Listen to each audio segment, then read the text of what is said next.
So thank you for setting up the space, the place, the time for us to have those conversations. Thank you to our panelists.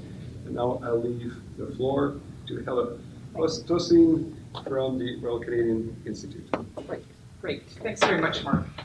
So to the point of the young person there in the black, the whole point of the Royal Canadian Institute in this partnership was to bring the public together. And I know that we attract mostly people that are interested in science, but we're trying to broaden that out. So if you have any other great idea, I'd be happy to do that. So I just have, my job's just to thank, to build on what Mark said. So I'm just gonna take one more minute of your time. And I just wanted to mention that since 1849, actually, the Royal Canadian Institute for Science has been bringing scientists to the public from their labs. And Sir Sanford Fleming started this whole thing with 3 of his colleagues. And the thinking was just exactly what it is now. Canada will be better off if Canadians understand science and the implications on their life. So even back then, they were doing that. And all the lectures were published. And I have one of their publications here. It was printed in 1853. This is what it looks like.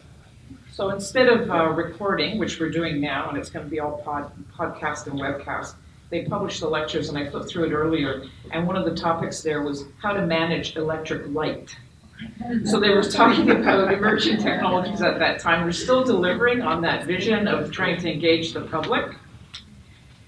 And so first of all, it gives me great pleasure to thank, first of all, our partner in all of this. In the launch, when we sat in November and thought, yeah, sure, let's do this. Let's invite the public in Ottawa to come and listen, and to gene editing. So Monica, to you and your colleague, Margaret Johnson, for working together with us on a new concept of linking science, policy, and societal impacts together.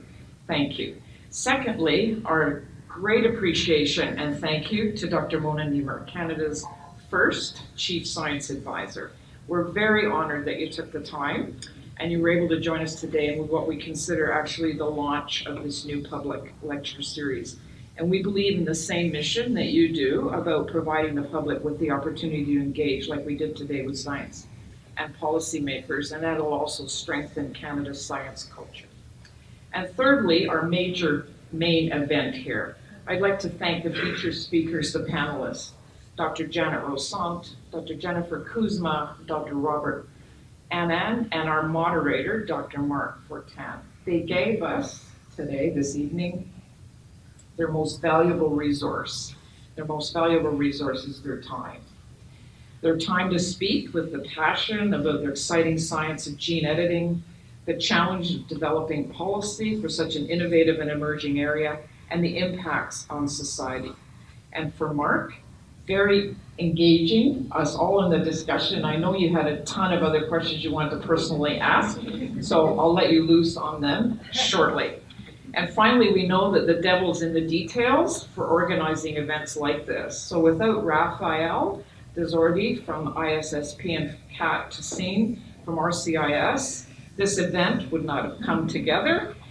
And to you all, thank you for joining us. Our next panel discussion is going to be in May, and it's going to be on artificial intelligence. Unfortunately, Dr. Niemer, not your favorite subject, but there you go.